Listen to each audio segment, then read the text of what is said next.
ममता के करीबी मदन मित्रा का भगवान राम पर शर्मनाक बयान। भगवान राम को बताया मुस्लिम, भड़का संत समाज। बीजेपी ने साधा जमकर निशाना, कहा घटिया राजनीति। पश्चिम बंगाल में तृणमूल कांग्रेस के विधायक मदन मित्रा के बयान ने अब नया विवाद खड़ा कर दिया है। राजनीतिक बवाल मच गया है। मदन मित्रा ने कहा कि भगवान राम मुसलमान थे और उनका कोई उपनाम नहीं था। वायरल हुए इस बयान पर अब भाजपा ने कड़ी प्रतिक्रिया दी है तो संत समाज में भी बेहद ज्यादा आक्रोश है और उन्होंने भी इसे हिंदू धर्म का अपमान बताया है। वहीं ममता बनर्जी का इस पर कोई बयान नहीं आया है। हालांकि बवाल बढ़ने पर मदन मित्रा ने अपना बचाव भी किया है और ये कहा कि उनका मकसद धर्म पर हमला करना नहीं था, बल्कि भाजपा की हिंदू धर्म की सतही समझ को उजागर करना था। भाजपा ने टीएमसी की इस बात के लिए कड़ी आलोचना की और वो बार बार हिंदू भावनाओं को निशाना बना रही है और मुख्यमंत्री ममता बनर्जी की चुप्पी पर सवाल उठा। इस विवाद ने अगले साल होने वाले चुनाव से पहले राज्य में राजनीतिक और धार्मिक मतभेदों को और ज्यादा बढ़ा दिया है। आपको बता दें कि बीजेपी के प्रवक्ता प्रदीप भंडारी ने अपने एक्स अकाउंट पर 35 सेकंड का एक वीडियो पोस्ट किया और लिखा कि मित्रा जो 2011 में अपनी जीत तक वामपंथी गढ़ माने जाने वाले कमरहट्टी के 2 बार विधायक रह चुके हैं, उन्होंने कहा था कि राम मुसलमान है, हिंदू नहीं। भंडारी ने कहा कि तृणमूल की यही हालत हो गई है। हिंदू मान्यताओं पर रोजाना हमले, हिंदू धर्म और बंगाली लोगों की परंपराओं का मजाक उड़ाना, वोट बैंक को खुश करने के लिए घटिया उकसावे वाली हरकतें मुख्यमंत्री ममता बनर्जी की एकमात्र प्राथमिकता है। ऐसे बयान सिर्फ अज्ञानता से नहीं आते बल्कि राजनीतिक संरक्षण से आते हैं। जब ममता बनर्जी चुप रहना चुनती हैं तो यह स्पष्ट हो जाता है कि इस अपमान को उनकी स्वीकृति प्राप्त है। तृणमूल ने विधायक मदन मित्रा द्वारा भगवान राम पर की गई टिप्पणी से खुद को अलग कर दिया है। पार्टी प्रवक्ता कुणाल घोष ने कहा कि जब बात मदन मित्रा की हो तो हम उनके बयानों पर टिप्पणी करने के योग्य नहीं। हमने रामायण पढ़ी है, हम अयोध्या लंका के बारे में जो है सब कुछ जानते हैं। वहीं आपको बता दें कि इस मामले को लेकर बंगाल बीजेपी ने भी पोस्ट कर लिखा, हमारी संस्कृति और इतिहास का यह निरंतर अपमान कोई जुबान फिसलने वाली बात नहीं बल्कि यह अवैध बांग्लादेशियों का एक स्पष्ट संदेश है कि टीएमसी सबसे हिंदू विरोधी पार्टी है और इसीलिए उनके विचारों का प्रतिनिधित्व करती है। भाजपा ने टीएमसी को मित्रा के खिलाफ कार्रवाई करने की चुनौती भी दे दी। वहीं बीजेपी आईटी सेल के प्रमुख अमित मालविया ने भी इस मामले पर प्रतिक्रिया देते हुए लिखा कि टीएमसी नेता और ममता बनर्जी के करीबी मदन मित्रा जो अपनी रंगीन लाइफस्टाइल के लिए जाने जाते हैं वो खुलेआम भगवान राम का अपमान कर रहे हैं और उन्हें मुस्लिम कह रहे हैं। उन्हें तो ये भी पूछा कि भगवान राम का सरनेम क्या है। इससे पहले कोलकाता के मेयर फरहाद हकीम ने हिंदू पैदा होने को दुर्भाग्यपूर्ण बताया था और पश्चिम बंगाल में उर्दू को मुख्य भाषा बनाने की इच्छा जताई थी। वही दूसरी ओर तृणमूल कांग्रेस के नेता हुमायूं कबीर बाबरी मस्जिद बनवा रहे हैं। टीएमसी में हमेशा से जो है मुसलमानों को खुश किया और बंगाली हिंदुओं को दूसरे दर्जे का नागरिक बना दिया। पश्चिम बंगाल में उन्होंने मुस्लिम वोट पाने के लिए जानबूझकर बेशर्म वोट बैंक की राजनीति की। वे 1 दशक से ज्यादा समय से ऐसा कर रहे हैं। इमाम भत्ता और अल्पसंख्यक मामलों के बजट में तेजी से बढ़ोतरी, पश्चिम बंगाल में एक खुला राज चल रहा है। लेकिन इन सब राजनीतिक पक्षपात के बावजूद ममता बनर्जी को लग रहा है कि उनका वोट बैंक धीरे धीरे खिसक रहा है। इसलिए हिजाब पहने और अपने मुस्लिम वोट बैंक के सामने खुलेआम कलमा पढ़ने बजाय उन्होंने ये काम अपने भरोसेमंद पार्टी नेताओं को सौंप दिया है। ममता बनर्जी ने अभी तक इन नेताओं को सार्वजनिक रूप से बार बार हिंदू विरोधी बयान देने के लिए गिरफ्तार नहीं किया। वो ऐसे बयानों की निंदा नहीं करती है। पश्चिम बंगाल जो हिंदू बंगालियों की मातृभूमि है उसे इस्लामिक कट्टरपंथ से बर्बाद बांग्लादेश में बदल दिया गया है। टीएमसी ने इस पर टिप्पणी करने से इनकार कर दिया है जबकि विधायक के करीबी सूत्रों का दावा है कि ये मनगढ़ंत है।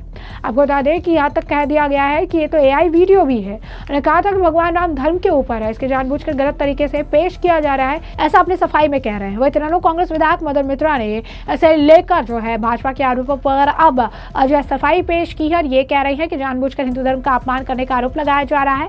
मदन मित्रा कहते नजर आए कि भाजपा के प्रदीप भंडारी ने इंटरनेट पर साझा किया गया वीडियो पिछले साल सार्वजनिक कार्यक्रम में दिए गए भाषण का एडिटेड वर्जन है।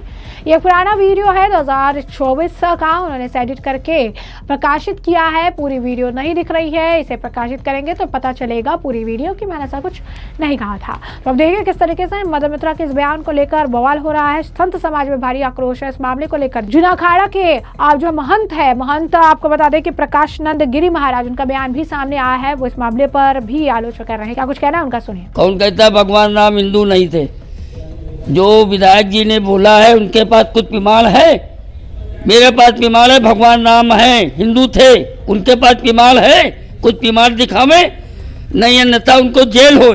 ऐसा जो बोलता है कि भगवान राम मुस्लिम थे, हिंदू नहीं है, उनको मैं सभी सनातनियों से अनुरोध करता हूँ उनके खिलाफ मुकदमा दायर करें और वो साक्षात दिखावें, बीमार दिखावें कि भगवान राम मुस्लिम थे। और मैं कहता हूँ कि भगवान राम हिंदू थे, राम थे, भगवान थे, आदि से नहीं अंत तक है, अंत तक रहेंगे। अनिश्चित काल से पीढ़ी दर पीढ़ी बीत गई है। मैं हम सब उन्हीं की संतान हैं।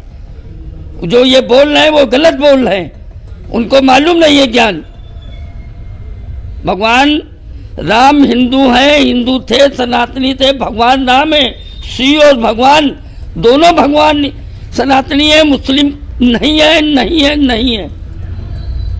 क्या कहेंगे विधायक खिलाफ आप? हम विधायक साहब सभी अपने देशवासियों से अनुरोध करते हैं कि उनके खिलाफ वो तो देश से माफी मांगे या वो सबूत बतावें कि भगवान राम मुस्लिम है, सबूत दें। तो जैसा कि आपने उनका बयान सुना, उन्होंने साफ तौर पर इसकी आलोचना की है। तो वहीं आपको बता दें कि इस मामले को लेकर महंत सीताराम दास जी महाराज अयोध्या से उनका बयान भी सामने आया है। क्या कुछ कहना उनका, सुनिए। टीएमसी के जो यह बयान है अत्यंत निंदनीय है, दुखद है, दुर्भाग्यपूर्ण है। इसलिए हम लोग ने कहा था कि सांसद भवन से एक ऐसा कानून लाया जाए जो हमारे देवी देवताओं के ऊपर अभद्र टिप्पणी करने का काम करता है। इस प्रकार के हमारे मर्यादा पुरुषोत्तम भगवान के ऊपर इस प्रकार का अभद्र टिप्पणी कतई हम लोग बर्दाश्त नहीं करेंगे। इस प्रकार का मनसा रखने वाले जो देशद्रोही हैं, राष्ट्रद्रोही हैं, देश तोड़ने के लिए षड्यंत्र करने वाले हमारे मर्यादा पुरुषोत्तम भगवान, जिनके जीवन चरित्र को संपूर्ण जनमानस को अंगीकार करना चाहिए, जिन्होंने समरसता स्थापित करने का काम किया, सभी को गले लगाने का काम किया, ऐसे मर्यादा पुरुषोत्तम भगवान के ऊपर इस प्रकार का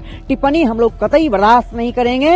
इस प्रकार के मनसा रखने वाले को मान मर्यादा के ऊपर जिस प्रकार से टिप्पणी किया जा रहा है, हम लोग उनके मिट्टी पलीत करने का काम करूंगा और संपूर्ण हिंदू जनमानस से मांग करता हूं कि इस प्रकार के विचारधारा को नष्ट नाबूद करने की आवश्यकता है। जिस तरह से हमारे देश को तोड़ने का साजिश किया जा रहा है, देश को बांटने का साजिश किया जा रहा है, अत्यंत दुर्भाग्यपूर्ण है, निंदनीय है। मैं देश के यशस्वी प्रधानमंत्री और राष्ट्रपति से मांग करूंगा, जो मर्यादा पुरुषोत्तम भगवान के ऊपर इस प्रकार से टिप्पणी करने का काम किया है, उसके ऊपर राष्ट्रद्रोह के तहत मुकदमा पंजीकृत कर जेल भेजने का काम करिए। नहीं तो संत जिस दिन रोड पे आ जाएगा, इस प्रकार के मनसा रखने वाले लोगों को मान मर्यादा को रौद करके उनको भारत से बहिष्कृत करने का काम करूंगा। अन्य धर्म पर नहीं बोल सकते हैं, अन्य मजहब पे नहीं बोल सकते हैं। मुगलों का डीएनए ऐसे लोगों के रक्त में संचार हो रहा है, ऐसे धमनियों को हम लोग जो है नष्ट काम करूंगा। इस विचारधारा को हम लोग कभी अंगीकार नहीं करूंगा। जो हमारे मर्यादा पुरुषोत्तम भगवान के ऊपर इस प्रकार का टिप्पणी करेगा, कतई बर्दाश्त नहीं किया जाएगा। अगर इस प्रकार के मनसा रखने वाले लोग, जो सनातन टीएमसी के जो नेता हैं, सनातन मर्यादा पुरुषोत्तम भगवान के जीवन चरित्र पर इस प्रकार का जो